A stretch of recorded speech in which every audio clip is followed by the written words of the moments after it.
Good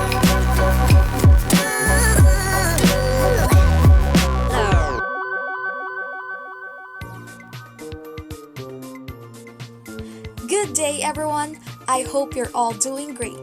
I'm Casey Nazareno and welcome to the new episode of NEU Spotlight. Para sa episode na ito ay ibabahagi po namin ang mga kaganapan sa ating universidad para sa buwan ng Mayo 2021 kasama ang mga special feature na inihanda ng Hudyat, ang official student publication ng NEU University. Para sa events on Spotlight. Webinar na pinamagatang USPH Striving at 75 inilunsad ng School of International Relations. Official website ng School of International Relations inilunsad. NEU University Library Department nagsagawa ng webinar tungkol sa surviving online instruction para sa faculty at graduate students. NEU University College of Nursing itatampok sa atin ngayon sa College Insight. Para sa Prof ko to, Professor Noli Agustin, ating kilalanin. Mga lugar sa San Francisco, California, ating bisitahin sa off-campus. Korean drama na Space Sweepers, tampok sa panoorin at NEU. Larong Genshin Impact, isa sa mga larong kinagigiliwan ng mga online gamers ngayon. Ibabahagi sa atin mamaya sa EXTRO.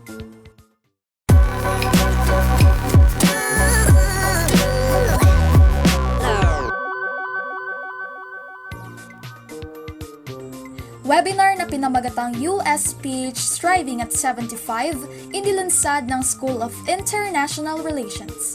Alamin ang buong detalye mula kay Ailo Kitoriano.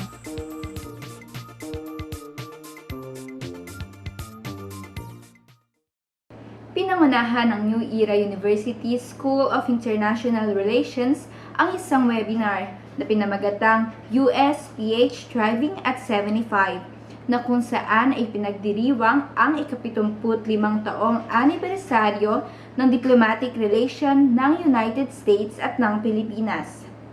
Naimbitahan ng pamantasan si Philip Roskamp, isang US diplomat na kasalukuyang naninirahan sa Pilipinas. Tinalakay ni Roskamp ang maikling historya tungkol sa diplomatic relation ng US at Philippines at ang ilan sa kanyang naging experience sa pamamalagi niya sa Pilipinas ng 3 taon.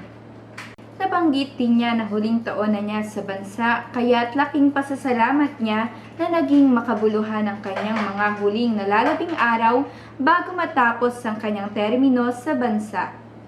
Kanya ring nabanggit na ginagamit niya ang oportunidad na ito upang manghikayat ng mga estudyante na maging public official sapagkat galing sa kanyang experiences ay napaka-fulfilling daw na maglingkod para sa bansa.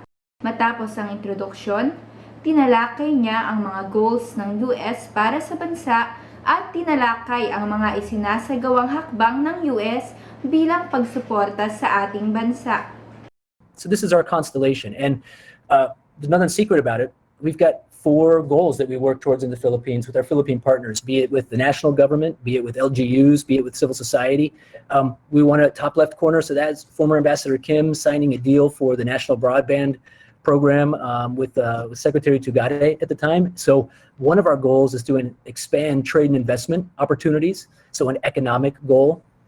The second in the top right, that's a photo for a couple years ago from the Balikatan exercise. I'll get back to that in a few minutes, but one of our other goals is to enhance security cooperation with the Philippines.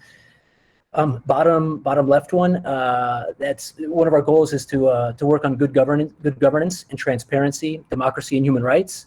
And then finally, in the bottom right, you probably recognize that as the ASEAN flag. That's sort of the best symbol to capture the fact that we work with the Philippines on a lot of regional issues. Napakaraming natutunan ng mga nakasaksi sa naging presentasyon na nagbigay inspirasyon sa kanilang mga future career. Ito rin ay nagbigay ng update sa mga kasalukuyang social issues na nire-resolba ng bansa. I have learned more than I have expected. This event inspired me for it pulls me into a direction that my course foreign service shapes me into a person I aspire to be someday. Ani Nicolette Liangco, isang second-year foreign service student. Naging makabuluhan ang aktibidad na ito hindi lamang bilang paggunita sa 75 years of diplomatic relation sa pagitan ng dalawang bansa, kundi isang pagkakakilanlan ng matibay na samahan at pagtatagumpay sa mga pinagdaanang suliranin sa nakalipas na 75 taon. Ako po si Ailo Quitoriano para sa NEU Spotlight. Official website ng School of International Relations inilunsad. Narito ang kabuuang balita na ihahatid sa atin ni Angel Heart Motok. Encouraging young people to take interest in international relations course is considered by the SoIR University School of International Relations for professionals and specialized trainees in this field. NEU SoIR aims to provide them with more extensive knowledge and aid them to understand how the development of international relations will help us in our day-to-day lifestyle. With this, the NEU School of International Relations proudly announced the launching of SoIR website on 28th of May, year 2021. According to Dr. Carlos Tabunda Jr., NEU SoIR Dean, they are happy to share their success with their local and international partners in the academic setting in the launch website. We aim to engage in productive exchanges with our partners, sharing and discussing various issues and concerns relevant to what we want to discuss within an academic setting, discussing historical and current events occurring within the international stage, sharing relevant collaborations with our local and international partners, including webinars and forums featuring experts from all over the world, and basically sharing with everyone what we do at the School of International Relations. A tour of the NEU SoIR website was among the highlights of the program. This includes the very first webpage and a few features including future activities. Basic information of key personalities is also displayed at the website. The SoIR website remains a work in progress and will be pacing with up-to-date trends and issues related to international relations. SoIR's determination for the betterment of this project continues in serving students and other website visitors. Professor Julio Amador III, founder-convener ng Philippine Strategic Forum and one of the advisors of NEU ASEAN Studies Center, expressed his continued support to the School of International Relations. And therefore, this initiative to have a website is something to be proud of, precisely because you are one of the few institutions in the Philippines, first to have a School of International Relations, and the second to have a website dedicated to that discipline. He stressed the importance of keeping pace with the modernization of the SoIR University and the NEU School of International Relations in paving the way for the development of our country. This includes the launching of the SoIR website and extending the network and linkage in international setup. Dr. Nilo Rosas, president of the university, in his message read by the university secretary, Brother Erwin Daniel Briana, said, "Since its establishment in 2016, the ASEAN Studies Center has been a constant spearhead of the university's engagement with the wider world of Track 2 diplomacy. Our university has taken the next logical step in continuing and reinforcing our thrust into the path laid down by the ASC to provide a high-quality college degree specializing in diplomacy and international cooperation, with special emphasis on language, culture, and immersion. With the SoIR's official website, we can only expect a greater degree of service and access for those who are constrained by the current situation." I am Angela Hart Dimata for the NEU Spotlight. New Era University Library Department nagsagawa ng webinar tungkol sa surviving online instruction para sa faculty at graduate students. Hindi maikakaila na binago ng pandemya ang ating pamamaraan sa pagkalap ng academic sources sa pamamagitan ng internet. Kaugnay nito, nagsagawa ang New Era University sa panguna ng Library Department ng webinar na pinamagatang Surviving Online Instruction, Advancing Instructors' Knowledge on the Use of Digital Resources and Online Research Tools noong ika-21 ng Mayo taong kasalukuyan. Ayon kay Professor Ofelia Galang, University Librarian, ang nasabing event ay napakahalaga at napapanahon. We consider the topic relevant and timely in online learning. That's why we intend to conduct this webinar. It is about using the reference and research tools with the advantages of finding and filtering the right information and citing sources using the tools which we find essential to facilitate learning. Ang resource speaker sa nasabing event ay si Mr. Carlos Eclevio Jr., Senior Manager Enterprise at John Wiley & Sons. Dahil walang bayad ang open content, pinaalalahanan niya ang mga users nito tungkol sa predatory journals na naglalaman ng maling impormasyon. So with users, medyo limited kapag sa licensed content. Okay? Bakit po siya limited? Because you need to pay. If you want to access the full text or if you want to get the full text from these publishers, you need to pay. Tama po? So, however, for the open content, mas malaki yung range niya. Okay? Since open siya, wala siyang bayad, anyone can access the content. Dahil walang bayad ang open content, pinaalalahanan niya ang mga users nito tungkol sa predatory journals na naglalaman ng maling impormasyon. Okay? So, according to him, not all open access journals are predatory. Okay, tandaan niyo po yan. Nor are all subscription journals of high quality. So, dito muna po tayo. So, yung predatory journals lang po, nasa ano lang po ito? Nasa open access. Mayroon ding ibinahaging tips tulad ng paggamit ng Google Chrome extensions bilang tools gaya ng Grammarly na makatutulong sa maayos na pagsulat ng research paper. Ang mga nais-add na tips ay ikinagalak ni Dr. Mercedes R. Esmade, Director for Center for Quality Assurance and Assessment. The new tips and insights help me to face the challenges of virtual learning system. I have now the willpowers to incorporate relevant available online resources to my instructional materials. Pagkatapos ng pagbibigay ng tips, nagkaroon ng live demonstration sa paggamit ng mga tools katulad ng Mendeley Web Importer Browser Extension at pagpapakita ng wastong pananaliksik gamit ang Google. Habang tayo ay nasa new normal, isang realidad na makatutulong ang pagtuklas ng bagong kaalaman sa online world. Kaya naman isinasaalang-alang ni Mr. Alejandro Soriano, isang guro, ang kahalagahan ng pagdalo sa ganitong mga aktibidad. We also considered po the importance of this for us, to the teacher, to be created and to develop and to adapt to the new normal. Inaasahan naman ni Professor Galang ang positibong resulta ng ganitong mga aktibidad. This activity has a big impact to the NEU community because it may influence the level of capability of our teachers to use the digital resources and research tools effectively to achieve improved learning outcomes, as well as having the knowledge and understanding of the technology.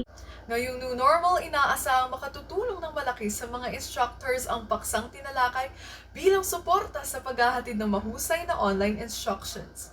Ako po si Marisa E. Franco para sa NEU Spotlight.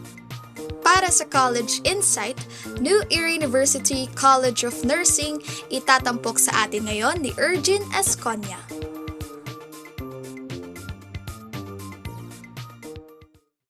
Welcome to College Insight. Today we will be featuring a college in New Era University that has produced numerous board passers as well as top-notchers in the Philippine Nurse Licensure Examinations, the College of Nursing. The College of Nursing is one of the academic departments of the Center for Medical and Allied Health Sciences or CMAS of New Era University. On June 12, 2003, the college was granted the permit to offer the Bachelor of Science in Nursing program with Professor Lavinia D. Panganiban as the dean and started its curricular offerings with 264 students. Since 2004, the college has been under the leadership of Professor Baby Simonette B. Leoncio and was granted the government recognition for the BS Nursing program by the Commission on Higher Education in March 2007. The college has set an outstanding record in the Philippine Nurse Licensure Examinations or PNLE in its 17 years of operation. For 2 consecutive years, November 2009 and December 2010, it ranked 4th place among the top performing schools and ranked 3rd place in 2011. The college obtained an average of 98% passing rate for the past 11 years and successfully maintained the 100% passing rate for the past 5 years. November 2015, 2016, 2017, 2018, and 2019. The college has produced its first board top-notcher, Mr. Billy Tirabago, who ranked 2nd place in the 2012 PNLE. Another remarkable record was set by Miss Christine Joey A. Danan, who ranked 1st place in the December 2013 PNLE. With its continued commitment to quality education, additional PNLE board top-notchers were produced by the college. Mr. Aldrin S. Bagang, who ranked 3rd place in November 2016, and Ms. Kyra Lian H. Gamboa, who ranked 9th place in November 2018 PNLE. The New Era University College of Nursing faculty and staff played a big role in the success of the college. Ms. Christine Danan shared how NEU Con faculty and staff molded her into becoming a successful nurse. Godliness is the foundation of knowledge. I will always take this with me everywhere I go. College of Nursing staff and faculty actually instilled this value in me all throughout my nursing school years. So they taught us not to rely on our own skills and knowledge, but to always ask for our Almighty God's guidance. And even up to now, every time I go to work, I always pray to our Almighty God's guidance so that I can be a good nurse and of a good help to my patient. Ms. Kyra Gamboa also shared how the nursing program at New Era University helped her achieve the knowledge and skills a nurse must acquire. So the NEU faculty and staff were very vital in my journey to become a successful nurse because they treated us as family and they taught us with patience and discipline. They inculcated us with the values we must possess as nurses, and they were our second parents for a good portion of our lives. The program was of big help in making us the successful nurses we are by means of providing guidance and at the same time challenging us to go beyond what is expected of us. In Dean Leoncio's message to the NEU BS Nursing alumni, present students, and those who aspire to take up BS Nursing, she stated that being a nurse is not an easy profession since it entails a lot of hard work and sacrifices. You have to be selfless and truly committed in providing care and assistance to people, regardless of the circumstances. Helping people recover from their illnesses or holding the hand of a patient during their last breath is not an easy job, but it surely is a rewarding and heartwarming experience. May you be God's instrument in healing humanity. With the unwavering support of the university and church administration, the College of Nursing continues its commitment in providing quality education. This is Urgin Esconia reporting for NEU Spotlight. Professor Noli Agustin, ating kilalanin sa bagong segment ng NEU Spotlight na Prof ko to sa panayam ni Arian Pidlawan.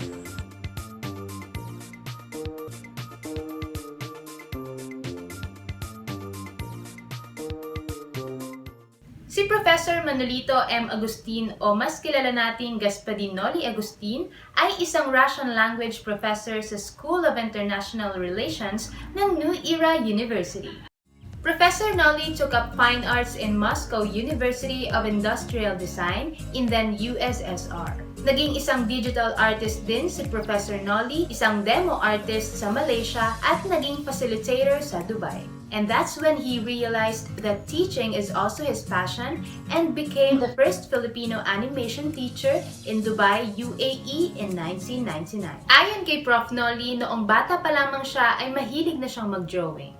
Sa katunayan, noong 1980, when he was a third-year high school student, he won in a drawing competition sa isang television program. And eventually, his passion in drawing inspired him to pursue painting. Ang mga karaniwang theme ng kanyang paintings ay patungkol sa mga nagdaang kasaysayan sa ating bansa. Banggit pa niya, tila isa itong obligasyon sa kanya bilang isang painter na maibahagi ang historical events ng bansa sa mga susunod na henerasyon. Bihira ang gumagawang Pilipinong alagad ng sining tungkol sa mga nagdaang kasaysayan at binalikan ko ito sa pamamagitan ng aking pinsel, ng aking brush. Parang kasi pakiramdam ko is it's my obligation bilang alagad ng sining, obligasyon ko na ipakita sa mga susunod na henerasyon na meron palang nangyaring ganito. Na ito yung aking pananaw at ito maaring malamang na totoong nangyari kasi nakasulat ito sa kasaysayan. Ang isa sa kanyang artworks ay inilaban niya sa isang painting competition noong 2019. And out of 2,000 contestants, he was one of the top 200. Ito ay pinamagatang Yin Yan, Boon Urbane, The Philippine-China Relations, and is now hanging in Resto Art Gallery in Tagaytay. Malaking tulong din ang painting sa kanyang pagtuturo dahil nagsisilbi itong stress reliever sa kanya at nagkakaroon din ito ng connection sa ginagawa niyang pagtuturo. Sa paraan kapag nade-develop ng students ang kanilang skills, nagiging creative ang mga estudyante. At sa pagpipaint naman, habang nai-improve niya ito, nagiging creative din siya. Bilang isang alagad ng sining, mananalaysay siya sa dugo ng isang alagad ng sining habang siya nabubuhay. At masaya kami sa akin kapag may nakikita akong isang estudyante ko na nade-develop yung skills niya. Okay, masaya. At kasama na rin doon yung pag nagtuturo ako ng Russian, parang creative process kasi eh. Yun yung isa sa tinitingnan ko. Yung proseso habang ginagawa ko yung painting at saka yung proseso nung nagtuturo ako ng subject yan. Dagdag pa niya, experience is worth sharing and it is worth imparting the knowledge that he gained all through the years through hard work. Kaya naman ito ay nakapagbibigay inspirasyon at lakas sa kanya para i-share sa kanyang mga estudyante. Ang mahalaga sa akin at magbigay inspirasyon sa mga younger generation na tuloy-tuloy lang ang buhay at maaaring makaengkwentro ka ng maraming pagkakamali, okay? And matututo ka doon. Kung mas marami kang beses matadapa, maraming beses ka rin babangon at mas lalo kang tatatag. Hindi lang ang kanyang pagtuturo ang ating hinangaan, kundi ang kanyang talent sa pagpipinta. Yan po si Prof. Noli Agustin, Prof. Koto. Ako po si Aryan Pidlawan para sa NEU Spotlight. Mga lugar sa San Francisco, California, ating bisitahin kasama si Lea Julian.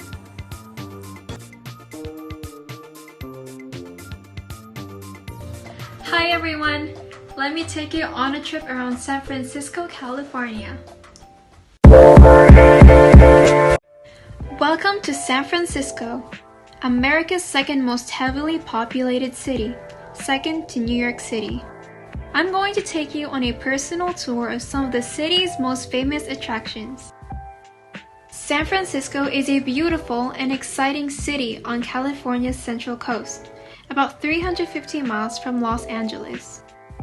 It radiates a youthful vitality that will ensure you have an amazing and memorable adventure.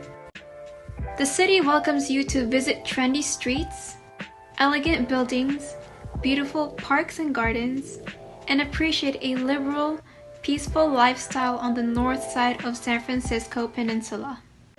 You can't visit San Francisco without seeing the iconic Golden Gate Bridge. The Golden Gate Bridge stands majestically over the mouth of the bay. It attracts thousands of tourists each year. The Golden Gate Bridge connects San Francisco to the neighboring marine headlands and is almost 2 miles long and 750 feet high. The pedestrian walkway that spans the length of the bridge has spectacular views of the bay and the Pacific Ocean. Let's catch some fresh air at the Golden Gate Park. which covers 1,000 acres and includes the Conservatory of Flowers and the scenic Japanese Tea Garden. It extends almost halfway across the city. The park is ideal for getting some fresh air or to just enjoy nature and experience peaceful surroundings. Let's head down to the Palace of Fine Arts. It's an iconic landmark here in SF. The Palace of Fine Arts, located in San Francisco's Marina District, is a massive structure that was originally designed to host art exhibitions for the 1915 Panama Pacific Exposition. It is one of the few remaining exposition buildings having been entirely restored from 1964 to 1974. The Palace of Fine Arts is the work of California architect Bernard Maybach, and is generally considered as the most magnificent building in the exhibition. We've had quite an adventure. I hope you also had a good time visiting the lovely places that we went to. Enjoy breathtaking places from the comfort of your own home, here on Off Campus. This is Leia Julian for NEU Spotlight. Para sa panoorin at NEU, Korean drama na Space Sweepers, tatalakayin sa atin ni Gwyneth Pilon.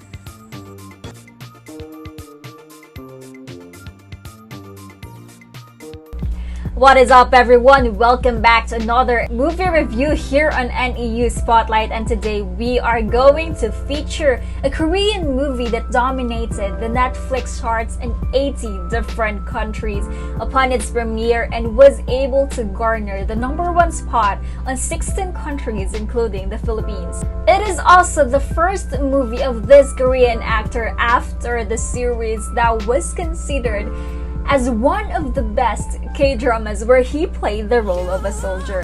And let us not forget his recently concluded series where he played as a consigliere in Italy who came back to Korea. With all the background music that has been playing, you probably got an idea which movie is this? That is right, Space Sweepers. So Space Sweepers was released in February 5 and is a dystopian movie that took place in the year 2092 where the Earth is already dying or has become uninhabitable. And if you've watched the Elysium, they're pretty the same with the element wherein the rich thrives outside the Earth with this physics-defying station known as Orbit and Space Sweepers under the company UTS and headed by James Sullivan. So the movie features Song Joong-ki as Taeho and Kim Tae-ri as Captain Jang and Jin Sun-kyu as Tiger Park, and a reprogrammed military robot named Bobs as a group who makes their living out of making use of space debris, and then suddenly their lives changed after discovering Dorothy, or Kang Kot-lim, played by Park Hye-rin, as they scavenge across the shuttle only to find out that she's a destructive robot.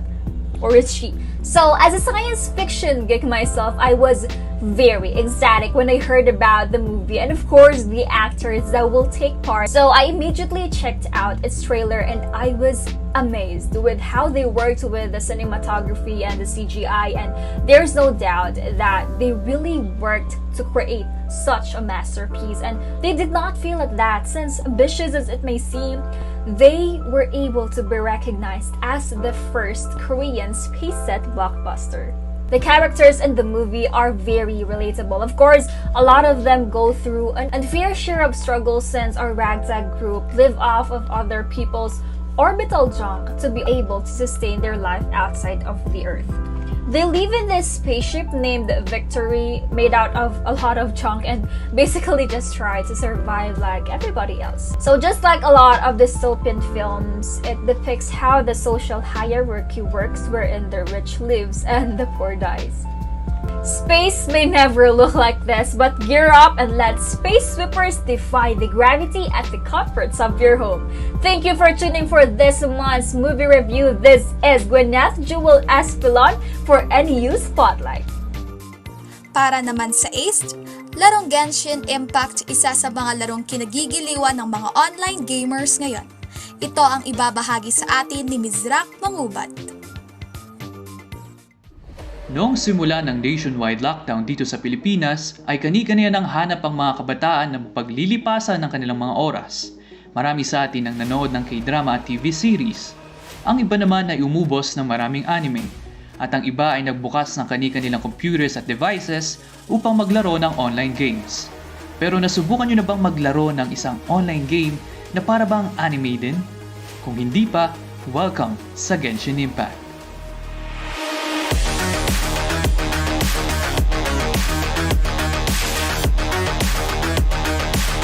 Genshin Impact, a free-to-play action-adventure RPG where you play a mysterious traveler from another world. The game starts wherein you and your twin is attacked by a powerful deity that led to your twin's capture. You will now embark on the quest to find your lost twin, together with the help of your trusted companion / emergency food Paimon. Paimon is not emergency food! Battle different enemies, upgrade your character level and equipment, and meet friends and allies along the way as you traverse the mysterious but beautiful world of Teyvat. Ngayon ay susubukan natin maglaro ng Genshin Impact.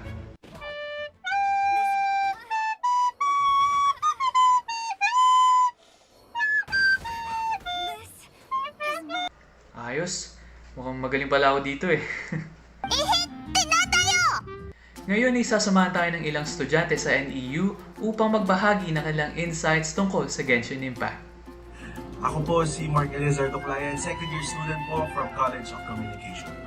Hello po, I'm Renina Zarate, a second year student from College of Communication. Ako po si Desiree Pascual, first year student po from College of Communication. Felix Joshua Gadi here, alumni of the College of Communication. It's a very premium feeling, complete package game that you get to experience for free. Here with Genshin Impact, everything's for free, and I think that's the fun in it. Kasi accessible siya sa lahat, kaya marami naglalaro na. One of the many great things with Genshin Impact is the freedom that you get while exploring the world map. You're free to run, walk, glide, swim, and even teleport if you so choose. Sobrang ganda ng character design ng Genshin Impact. From cute people to smart to strong to elegant.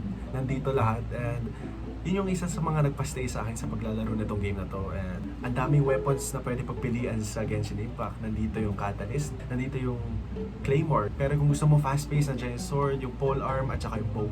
Kung yun yung trip mong playstyle. It's not like any other RPGs. Kasi po yung mga quest niya ay napaka-interactive at yung plot ng quest ay dadepende po according to your decisions. Isa sa mga paraan ng paglalaro ng online games upang makapag-release tayo ng stress na dulot ng pandemya at ng online classes. Pero lagi nating tatandaan na panatiling balanse ang paglalaro sa pag-aaral upang patuloy tayong ma-inspire na makamit ang ating mga pangarap na pinakaasam. At syempre kailangan pa natin prioritize yung ating study sa kabila ng ating pag-gaming dahil mas importante ito dahil ito yung makakatulong sa ating future. Ang tip ko lang ay unahin natin yung requirements natin bago tayo mapaglaro para makapag-enjoy tayo rin ng maayos sa ating games. Just a piece of advice lamang po sa aking mga fellow student na gamers ay huwag po natin pababayaan ang ating mga pag-aaral. Paglaanan po natin ng sapat na oras sa ating mga studies upang maiwasan natin ang paglipan sa klase at lalo na po ang cramming. Anong laro naman kaya ang susunod namin i-feature sa next episode? Mag-comment lang kayo ng inyong mga suggestions. See you next month at maraming salamat sa inyong pagsubaybay. Ako po si Ms. Rock Mangubat para sa NEU Spotlight. At yan po ang mga kaganapan sa ating universidad ngayong buwan ng Mayo 2021. Salamat po sa inyong pagsubaybay. Siguraduhin na kayo ay naka-like, subscribe at naka-on ang notification bell para manatili kayong updated sa mga episode at iba pang mga programa na ilulunsad ng hudyat. Muli, ako po si Casey Nazareno at ito ang NEU Spotlight.